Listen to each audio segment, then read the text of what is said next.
all in the middle. We are live. What's going on, people? Welcome to Sideline to Baseline with MB and K. Lou, man. My boy MB ain't in the building today. He took some time off. He bowed out, man. That's my guy, man. He just took some time off for the day. We miss him. We love him, man. Out there, and I'm so used to right now hearing K. Lou. I know I don't have the voice, but I'm trying hard. We appreciate y'all ballers stopping through today. And today we got two familiar faces. One face you just saw last week, and it ain't the prettiest, but he try hard. It's my bro, my big little bro, Pacjam. What's going on, Pac? Hey, what's up, man? How y'all doing today, man? It's fine Sunday, man. Glad to be here. I miss him, though. I definitely miss MB and his hype. Now look, and then we have a beautiful face, one of the faces y'all know to love. One face that's continuing to lead a new regime of powerful women that are growing through grief. It's the beautiful Miss Lakeisha. Hey. How are you guys? Good to be here. And of course we miss MB. He just gave you a shout out though. K. Lou. Yeah, I don't know if it's him. Hey, Shelly came through first, and we want to give a shout out to Shelly as well. We know that she's been super busy doing some things that she's been called to do, and we're gonna really be praying and believing in faith that all those things come true and come true. She'll get it done. Hey, look, man, a lot of things been happening in the sports world. We are playing basketball all over again, in Orlando bubble. But let's talk. I thought about when these two articles came out. I thought about the old school movie that I felt like, boy, I gotta get into school when I saw Higher Learning. So we're gonna go to Higher Learning. College football players are now using their voice, and I wish Shelly was on this show today as well, because when we were talking about this topic before, Mike, MB, and I were trying to tell her we feel like they're using their voice, and we feel like there's going to be more that are coming and using their voice. And she was a little like, I don't know about that. But look at these college students are starting to use their voice. You got the Pac-12 and Lakeisha, talk about that. What's going on there? So student athletes from the Pac-12 released their list of demands Sunday amid concerns about the 2020 college football season in an essay posted to the Players Tribune. Per Rittenberg and Schlabach, I think that's how you pronounce his name. The movement reportedly includes more than 100 players with Cal, Oregon, Stanford, and UCLA and other schools involved. There's also a call for medical insurance for athletes that goes beyond their playing careers. Yes. The demands also include other notable topics, including racial equality and economic freedom for student athletes.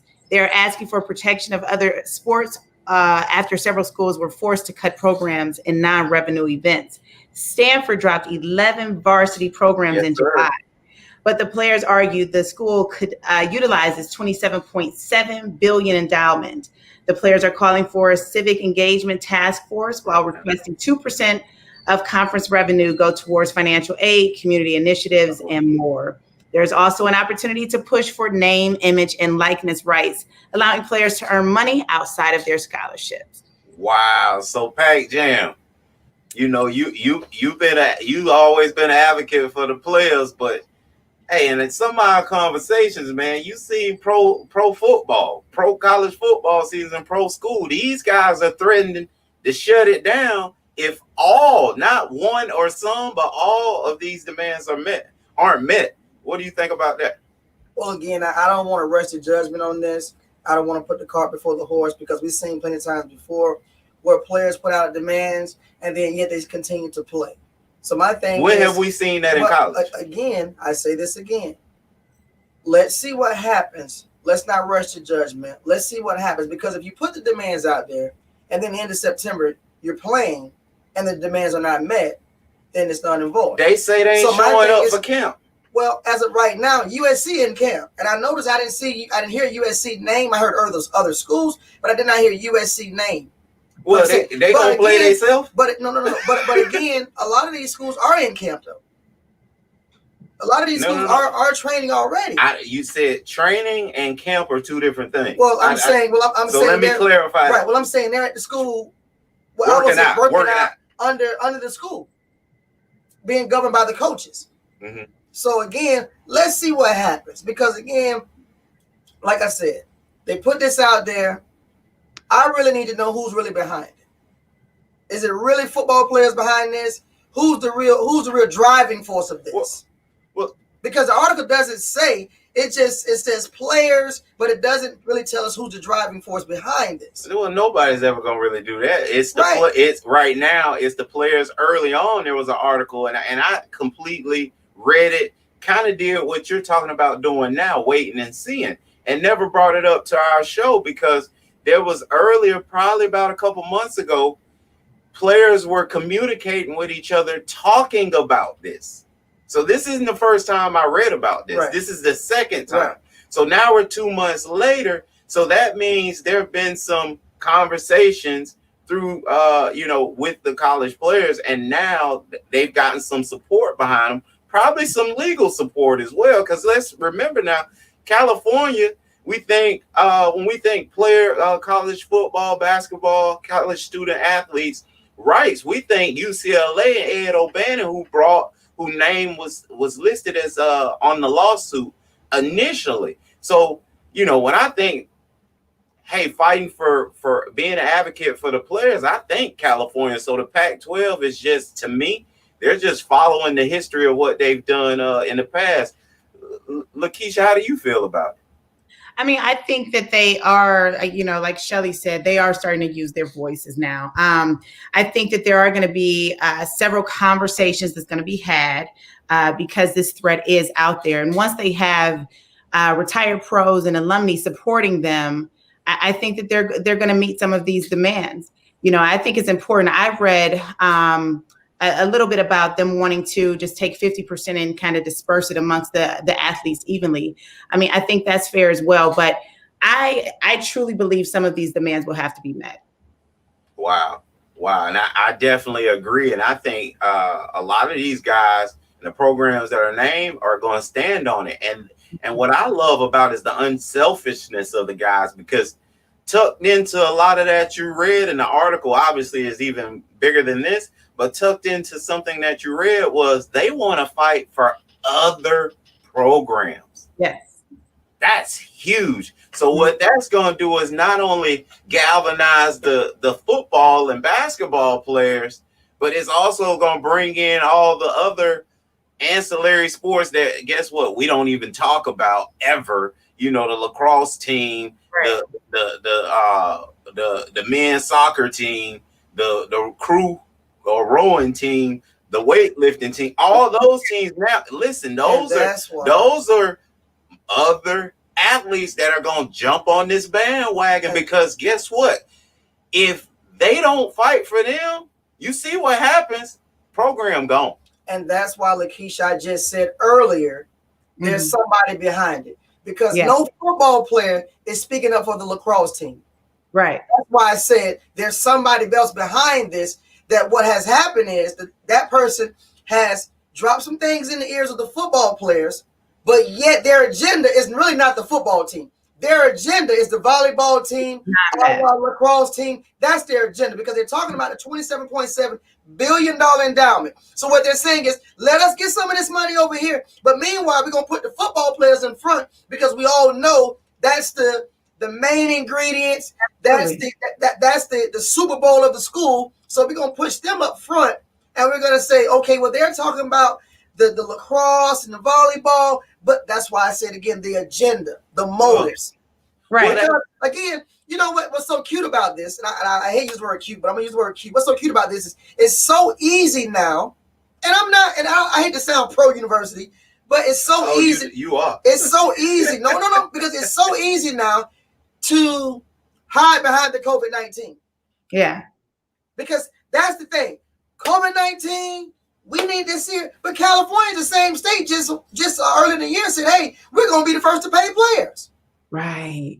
They the first said that. First state, we're going to pay players over here. You know, so again, I got to check your motives. I got to check your agenda and really find out who is that person. Because I know he or she is behind something of this that has nothing to do with that football team, but yet using the football team as a pawn. Mm-hmm. You know, we know that. Well, but see, honestly, I don't think that matters. I think you jumped out the window earlier when you stated that it's not, you know, they going out there and they playing. So if you know, either they're not playing or they are. I say they're gonna play regardless. I don't think the motives matter, but what they're placing on there is huge, and I think it's going to do more for their cause by including those other sports than just going out there by themselves. So as we move on, we the Pac-12 isn't the only conference out there fighting over this issue. You got the SEC done broke into the door, and Lakeisha, talk to us about the SEC.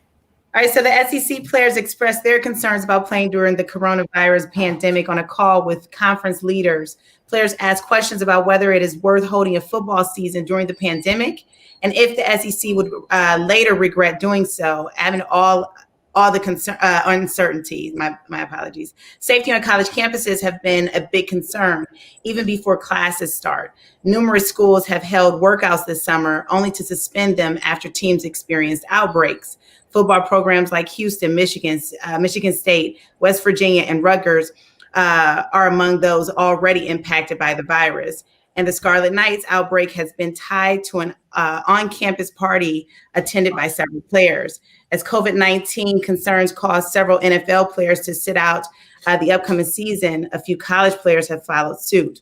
On Tuesday, Illinois RB Ray Von Bonner elected to opt out of the 2020 season and said he didn't want to risk spreading the virus to his loved ones. Virginia Tech cornerback Caleb Farley opted out the following day due to uncertain health conditions and regulations. Players in the SEC and other conferences will retain their scholarships if they opt out this season.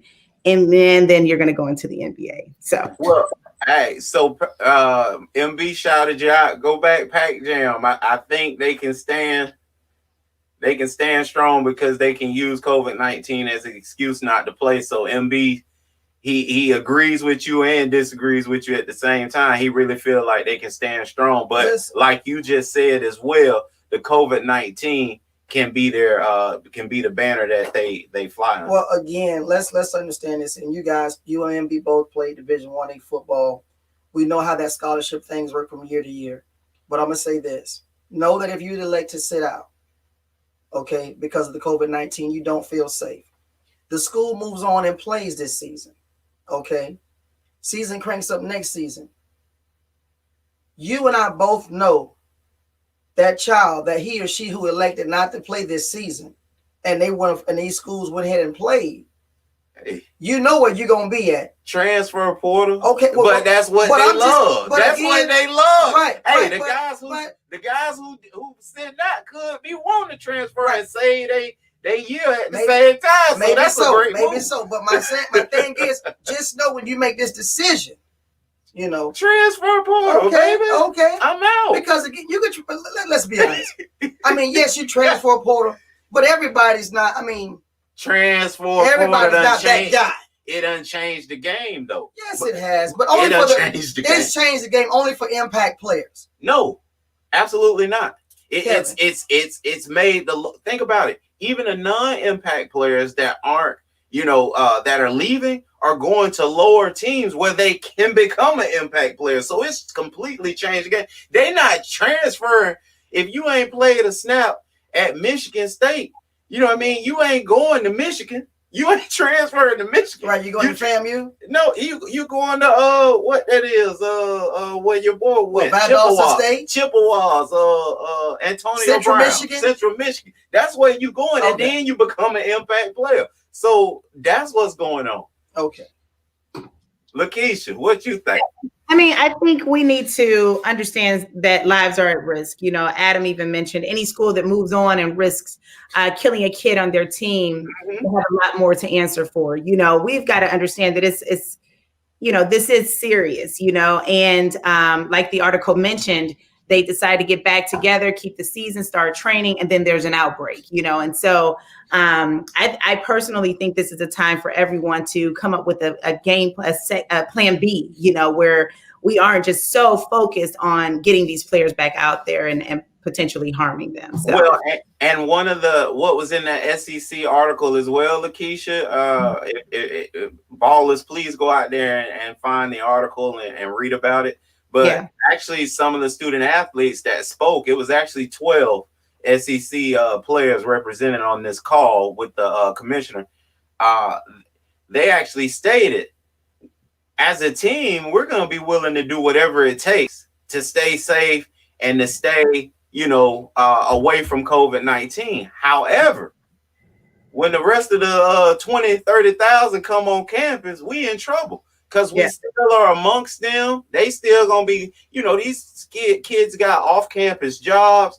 They going to get it in at the clubs, the bars, all that stuff, and then they coming back on campus. And the guys were stating, we can't control that. Yeah. So we're at risk because we're here. I would say this, and I know you, and I agree with you, Keisha, that the COVID-19 is very serious. I agree with that. Mm-hmm. But I would go to say this. I believe, from looking at this whole thing in its entirety, the athlete has been the safest bet. It's more invested into guarding the athlete from the professional ranks to the college ranks. The person that ain't guarded, let's be real. Yeah. Is your daughter the academic student, your son the academic student. Because all we see and all we hear is what? Everybody making all these different provisions. We're going to do this, we're going to do this, we're going to do this. But we've yet to hear somebody say what they're going to do for the classroom. We've yet to hear, let's keep it real. We've yet to hear somebody. We actually have. We have. But what I'm saying is, what we hear financially, what we hear doctors, what we hear all the generated support comes what? For the athlete. And it should. That's generating money. Listen, and I feel, just like the bubble, Adam Silver for president, we're seeing that the athlete is being the one taking care of the most. I mean, I don't know. And I feel if my child played for the Alabama Crimson Tide, I feel my child would be safer playing in Bryant-Denny Stadium, getting wins on Saturday, than my daughter, who's on an academic scholarship at the University of Alabama. That's just me. I mean, I think you're wrong because because the player is getting checked on every single day. Every day. He's getting examined every day on his COVID-19.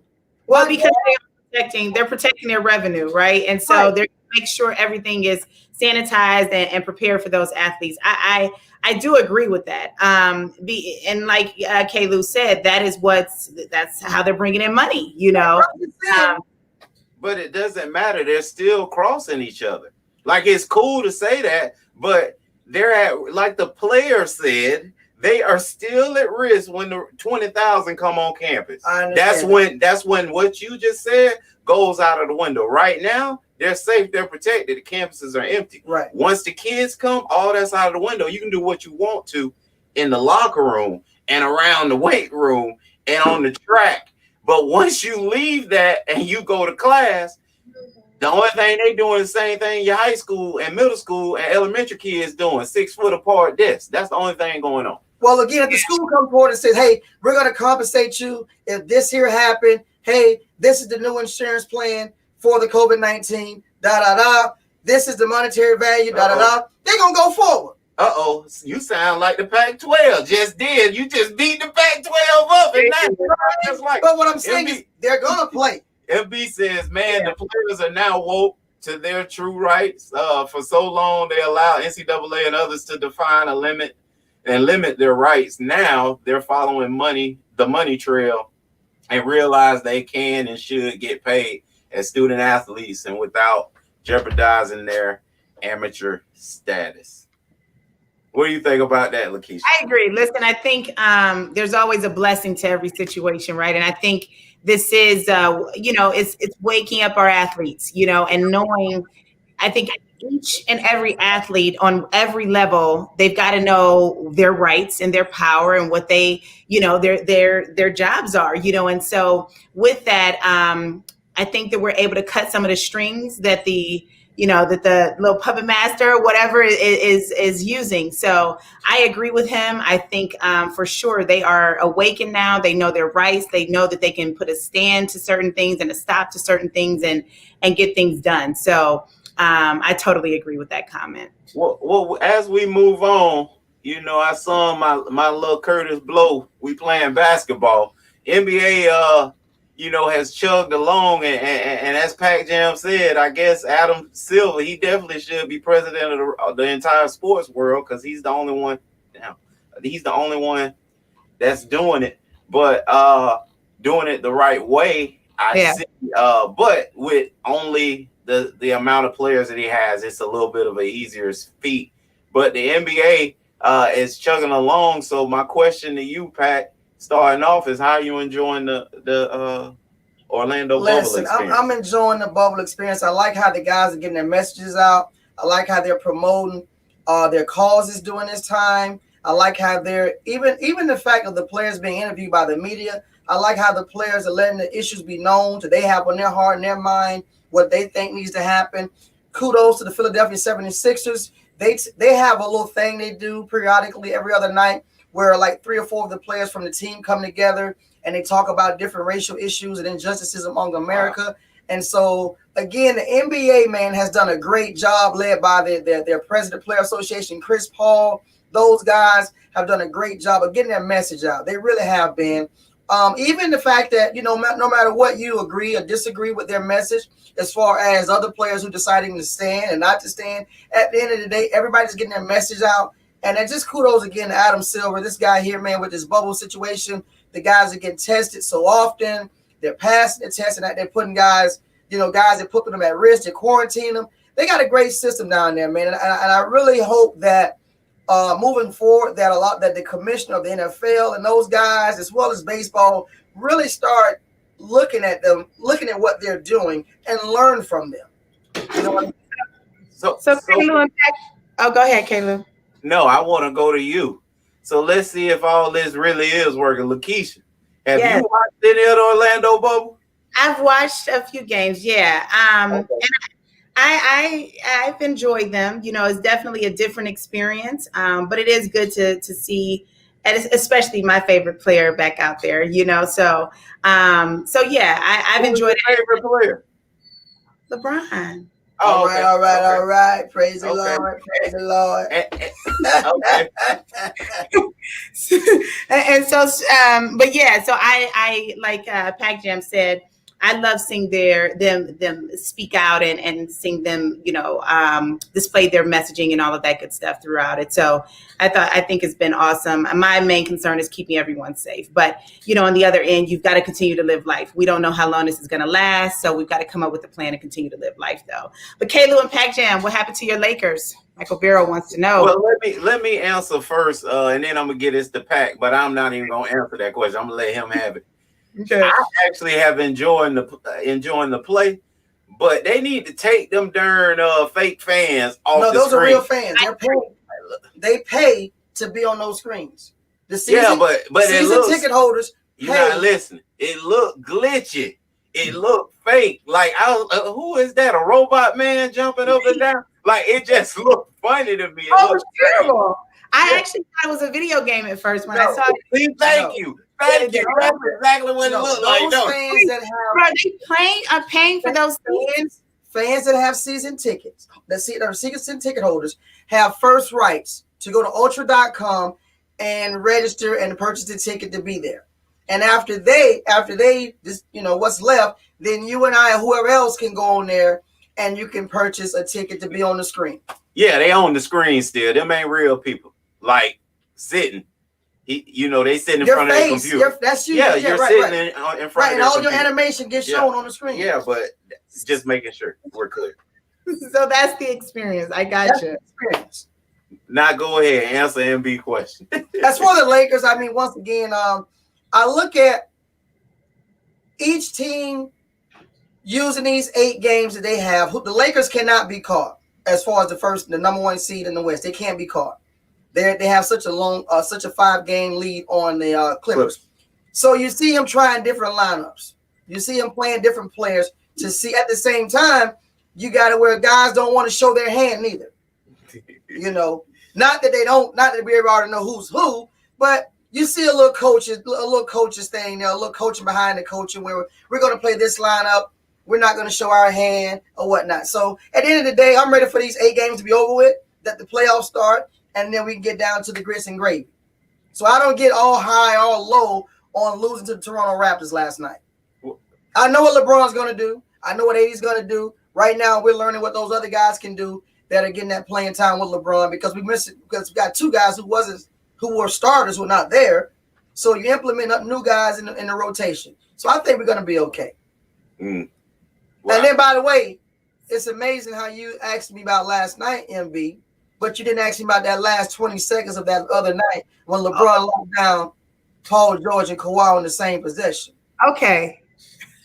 Where you at, MB?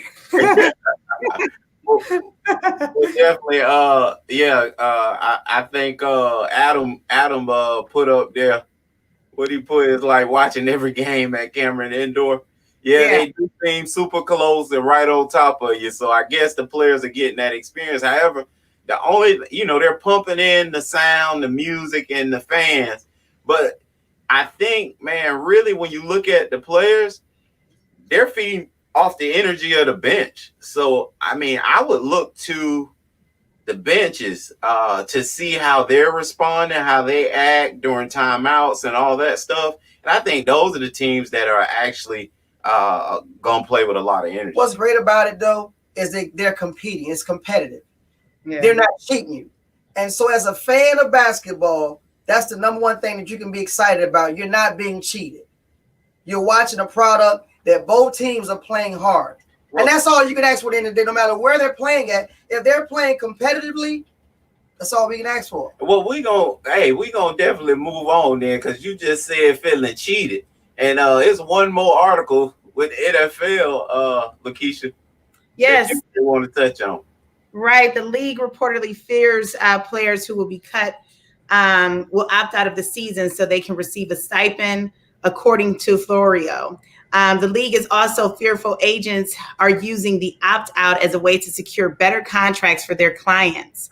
ESPN's Adam Schefter also reports the opt-out date will be moved to Wednesday. Players who fear getting cut could opt out in an attempt to secure a salary, but that strategy comes with a significant caveat.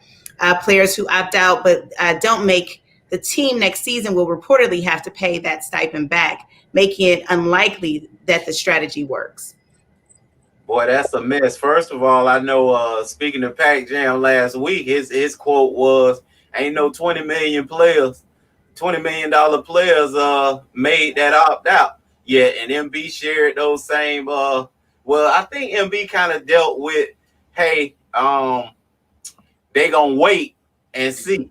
So they gonna come out like Pacjam said, they gonna all come out and then they hoping that the season end and they get their money or play that one game and get their money. Not so fast, my friends. Right. Maybe not a $20 million player just opted out, but a $19 million linebacker just opted out, you guys. So what do you think about that, Pacjam? Well, I'm not surprised in his case, Mobley. I'm familiar with Mobley. He's from Bryant-Denny Stadium, Roll Tide. He's an Alabama kid, Alabama guy. So I'm very familiar with him, C.J. Mosley. C.J. Mosley had just got a huge signing bonus. Remember, this is second year with the Jets. He got a huge signing bonus when he signed with the Jets. So him electing to opt out, I wasn't surprised. Okay. But speaking on guys who already got their signing bonus, who are moving forward in that third and fourth year of that $20 million, I don't see them opting out. But CJ, I'm not surprised because, like I said, Keisha, he had got a large signing bonus just last season. Yeah. Okay. So anytime you get a large signing bonus, you can afford to do that. Boy, you keep moving the goalpost. No, I'm not moving the goalpost. I'm speaking because he doesn't make 20 million. He doesn't make 20 million a year though. I'm gonna take it back to the hood, to the crib. If it is, if it ain't. Either you go stay on that. But he doesn't make 20 plus million. He had 19 coming this year. Right. So I was just saying he's still under your threshold by $1 million. But I believe that these guys are gonna start opting out. I don't think it stops right there. I think those hard, tough decisions are gonna be made. But I think the most important thing about this article is the NFL can go back and get their money. What in the world? Like, how you gonna pay me a stipend this year, and if you cut me next year, I owe you? Especially for the younger guys and free agents like myself who didn't have that anyway. We didn't make that anyway. So, man, you listen. Put it on my college loan status. Put it as a college loan, baby. I pay it to you $1 a month. Once again, we got the weakest guy in the room, Mr. DeMar Smith, who always cave in to the NFL. Always. Because that was negotiated. Okay? That wasn't like, that he was, that they was robbed. They negotiated that deal. Yeah. So that was in the paperwork. That wasn't even the small print at the bottom of it. So once again, he did the players a disservice. Right, for sure. For sure. The more tier. Yeah. Yeah. And again, I think we need certain players to step up and come up with a final plan. Well, if I'm one of the players at the bottom tier, look here, Goodell. That's between you, TransUnion, and Experian. That's between y'all and Equifax. This 150 is gone. You deal with Experian. You deal with them on that. It's gone. Hey, I ain't trying to. The ship doesn't sail. Yeah. You know what I mean? On that $150,000. I'm gonna go ahead and put this down on a house right now. Absolutely. And then wait these 7 years till all that's erased off my credit report. Don't even worry about that. Experience, don't worry about it. Equifax, don't worry about that. Man. Don't even bother calling me. Hey, go ahead, Lakeisha. You see him. B got a question for us. Yeah, Pacjam, you bandwagoning with all the winners. Roll Tide. I thought you were with the U. What's going on? No. Listening is the whole battle. I am not with the U. I don't even own. It's sadly I don't even own that orange and green. In my clothes, there's nothing orange and green. Nothing. B should be on this show tonight. Nothing orange and green. Don't do that to me. Please don't do me like that. Yeah, and then Adam said, I don't even wear, I don't care about no chain. Turnover chain. Yeah. Adam said, any professional athlete, the risk what they don't know up front won't have a career to come back to. So yeah, I mean you've got to know what you know and know what you don't know. You got to figure all of that out before making a decision.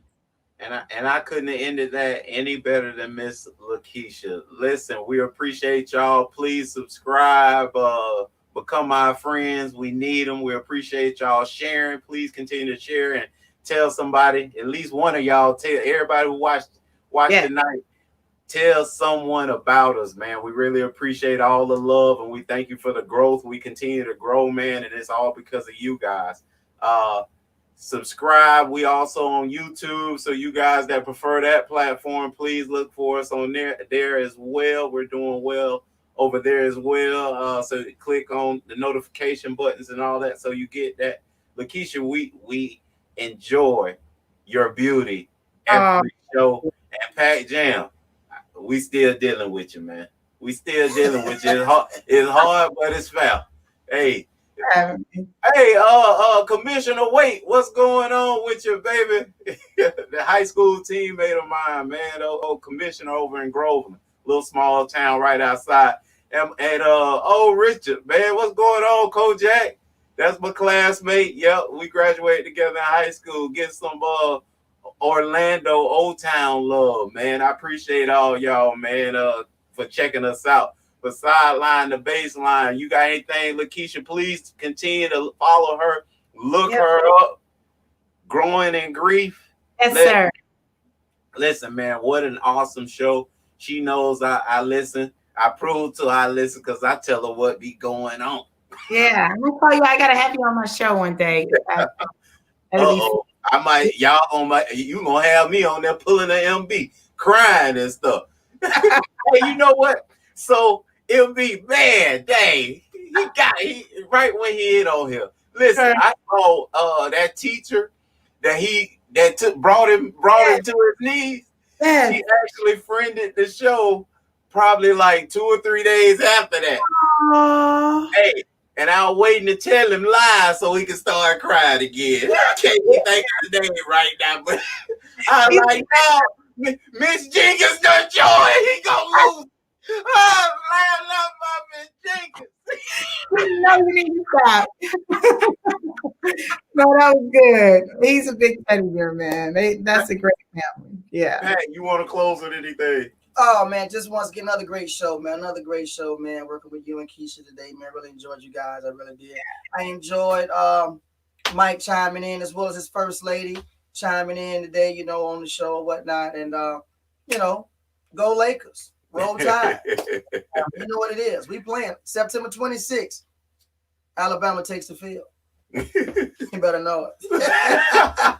Well, Shelly, he calling you first lady. That's what we talking about. Well, we appreciate y'all, man, showing love. There go Cuz in the building. Cuz in the building from all the way out in California, man. The West Side, you better know it. Keisha, we love you too, honey. Way to holler at us, Cuz. We appreciate you. That home team. She over there out west in California, man. We love y'all from sideline to baseline with MB and K-Lou, man. Look out for us for Wednesday, and we are gone. Peace. Appreciate y'all.